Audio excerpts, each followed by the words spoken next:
What's up, everybody? It's Brandon Copeland, aka Professor Cope, and you're now tuned in to another episode of Coping with Money. Blue 52! Blue 52! It's summer 2021. I don't know about you, but it seems like time is flying. I can remember just sitting down a few months ago and writing my New Year's resolutions, trying to tell myself how I'm going to get in a certain type of shape and change my financial life forever, be responsible, all of those great things. And now, midway through the year, it's time for us to look ourselves in the mirror and audit ourselves. Every single sport has a halftime. It's time for a team to get together and evaluate what you did in the first half. Now, midway through 2021, it is time for us to have our own halftimes individually and evaluate the first half of our year's performance. So, without further ado, how do we evaluate ourselves and make sure that we are staying true to our financial New Year's resolutions?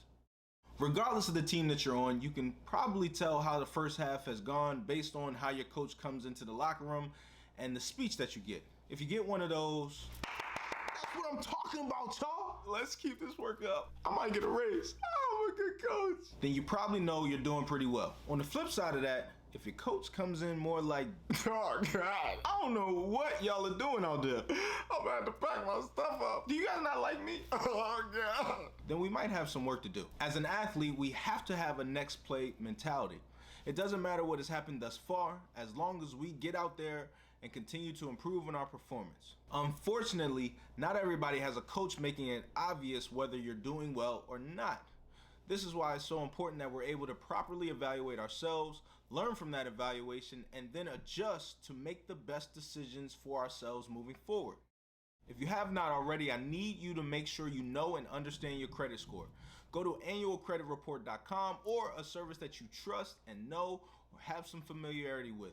Make sure you have no false claims or discrepancies, and also use this time to make sure that the neighborhood hacker, who also has more time on their hands than usual, hasn't used this as an opportunity to go get a nice fancy dinner on you. Next, we want to reevaluate our budgets. Now is a great time to have some actual measurable metrics to see whether or not your estimates for yourself have actually added up. Let's say you plan to have $2,000 saved up by June and you only have put away $1,000. Well, what happened to the other $1,000? This is where the evaluation matters. Did you make a miscalculation at the start of the year? Did you have an emergency expense? Or was it bad spending habits that you need to correct in the second half? Especially going into the summer, as the country and our world continues to reopen, we're all going to have more pulls on our bank accounts than we did a year ago. This time, it's good for us to make sure we have our budgeting and spending habits in check. Now, by checking our credit report and auditing ourselves via our budget, this will be able to help us determine how the first half actually went. If things have gone well and you have stuck to your plan, congratulations. But now is the time to double down on that effort. If things have not gone according to plan, it is okay. Let's refocus, re-energize, and come out of this half with a stronger plan, ready to rock. What have we learned over the last 6 months that can help us adjust and be stronger in the next half, but also further into the future? For example, how did our tax filing go? How much did we owe?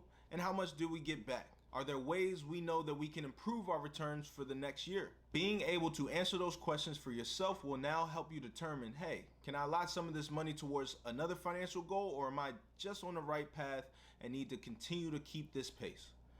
For those of us who are on track, if this pandemic has taught us anything, it's that we cannot relax. We don't know what is coming. We don't know what the future holds. So I challenge us all to pick up the pace a bit.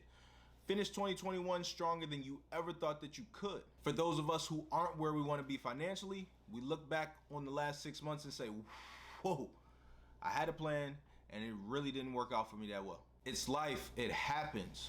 That's why we try to build ourselves up as strong as we can be financially. But ultimately, who knows what happens to any of us tomorrow? All we can do is focus on the things that we can control today. Now that we've done our credit report and we've audited ourselves and we have this better evaluation of our budget, where can we improve? Where can we make changes? Evaluate your actual problem. Is it a cash flow problem? Is it an income problem?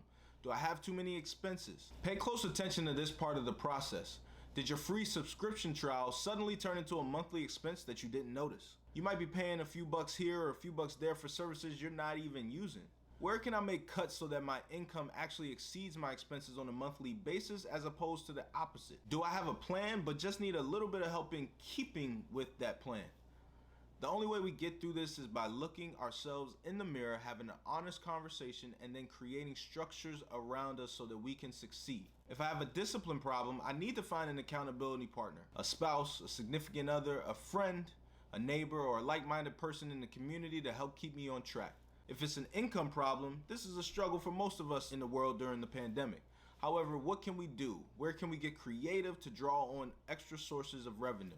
We want to make sure that the light at the end of the tunnel is actually a light and not a train coming our way. In order to do that, we have to be honest with ourselves, evaluate ourselves, and put structures and systems in place to help us reach our goals financially.